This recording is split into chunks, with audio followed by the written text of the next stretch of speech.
Hello बच्चों, मैं आज आप लोग को ईदगाह कहानी का प्रश्न उत्तर बताने जा रही हूँ। ईदगाह कहानी मुंशी प्रेमचंद द्वारा लिखित बहुत ही प्रसिद्ध कहानियों में से एक है। यह बहुत ही सिंपल और अच्छी भावुक कर देने वाली कहानी है। इस कहानी का मुख्य पात्र छोटा बच्चा है जिसका नाम हामिद है। वो अपनी बूढ़ी दादी के साथ रहता है। उसके माता पिता नहीं हैं।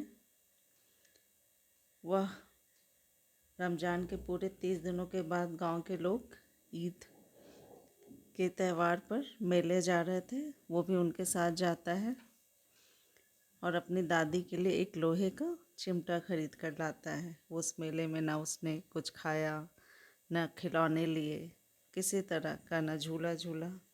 बाकी बच्चे सभी करते रहे लेकिन वो एक तरफ खड़ा होकर देखता रहा। उसे हमेशा अपनी दादी का ही ध्यान लगा रहा। इसका प्रश्न उत्तर देखते हैं। पहला प्रश्न है, ईद का त्यौहार कैसे मनाया जाता है? तो रमज़ान के पूरे 30 रोज़ों के बाद ईद का त्यौहार मनाया जाता है। इस दिन सेवइयाँ बनती हैं, नमाज पढ़ी जाती है और लोग एक दूसरे से गले मिलते हैं। अगला प्रश्न है, ईदगाह जाने के लिए सबसे ज़्यादा कौन उतावले थे? उत्तर है, ईदगाह जाने के लिए सबसे ज़्यादा बच्चे उतावले थे। उन बच्चों में हामिद भी था। उदास कौन थी? हामिद की बूढ़ी दादी अमीना उदास थी। प्रश्न है, मेले में से चिमटा किसने खरीदा? हामिद मेले में से चिमटा खरीदा। मेले में से हामिद ने चिमटा खरीदा।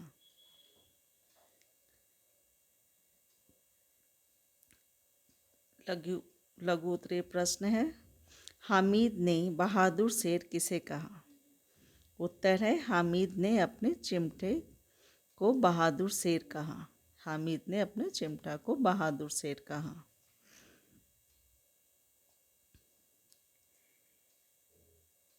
ईद की नमाज खत्म होने के बाद लोग क्या करते हैं? प्रश्न है कि ईद की नमाज खत्म होने के बाद लोग क्या करते हैं? तो इसका उत्तर लिखिए। ईद की नमाज खत्म होने के बाद लोग आपस में गले मिलते हैं। प्रश्न है, हामिद को मेले में भेजते हुए अमीना क्यों घबरा रही थी? तो इसका उत्तर है, गांव के बच्चे अपने अपने पिता के साथ जा रहे थे। हामिद अकेले जा रहा था। हामिद के पास जूते भी नहीं था। वह 3 कोस कैसे चलेगा? कहीं भीड़ में खो न जाए, यह सब सोचकर अमीना घबरा रही थी।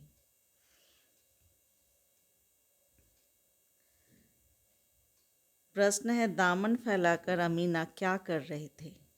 उत्तर है, दामन फैलाकर अमीना हामिद को दुआएं दे रही थी।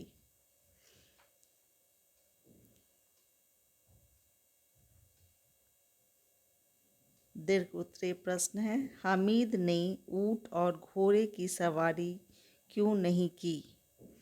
उत्तर है, घोड़े और ऊंट की सवारी के लिए 1 पैसे लग रहे थे और हामिद के पास सिर्फ 3 पैसे ही थे, इसलिए हामिद ऊंट और घोड़े की सवारी नहीं की। हामिद ने खिलौने से बेहतर अपने चिमटे को बताया कैसे?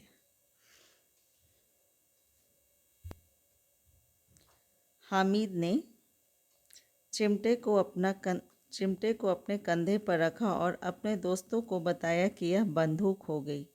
उसने कहा कि एक चिमटा जमा दूं तो तुम लोगों के सारे खिलौने की जान निकल जाए। तुम्हारे खिलौने कितने भी जोड़ लगाए, मेरे चिमटे का बाल भी बांका नहीं कर सकती। इस प्रकार हामिद ने खिलौने से बेहतर अपने चिमटे को बताया। हामिद के चरित्र की 2 विशेषताएं बताइए। उत्तर है, हामिद के चरित्र की 2 विशेषताएं हैं। पहला, हामिद बच्चा होते हुए भी बड़ों की तरह सोच विचार करता है। दूसरा पॉइंट है, बच्चा होते हुए भी हामिद में त्याग, सद्भाव और विवेक है। दूसरे को खिलौने लेते और मिठाइयाँ खाते देखकर हामिद भी ललचाया होगा, लेकिन फिर भी उसे अपनी बुढ़िया दादी की याद बनी रही। आखिरी प्रश्न है, अमीना का क्रोध स्नेह में क्यों बदल गया? उत्तर है, हामिद के हाथ में चिमटा देख अमीना को क्रोध आ जाता है। वह कहती है कि सारे मेले में तुझे कोई और चीज़ नहीं मिली जो यह लोहे का चिमटा उठा लाया। हामिद ने कहा, तुम्हारी उंगलियां तवे से जल जाती थी, इसलिए मैंने इसे ले लिया। यह सुनते ही अमीना का क्रोध स्नेह में बदल जाता है। सही विकल्प पर सही का निशान लगाइए। ईद के दिन अमीना अपनी कोठरी में क्या कर रही थी? ईद के दिन अमीना अपनी कोठरी में क्या कर रही थी? सो रही थी, रो रही थी, हंस रही थी? तो रो रही थी, यह सही उत्तर होगा। मेले में जाते समय हामिद को कितने पैसे मिले? 3 पैसे, 4 पैसे, 5 पैसे? सही उत्तर है 3 पैसे।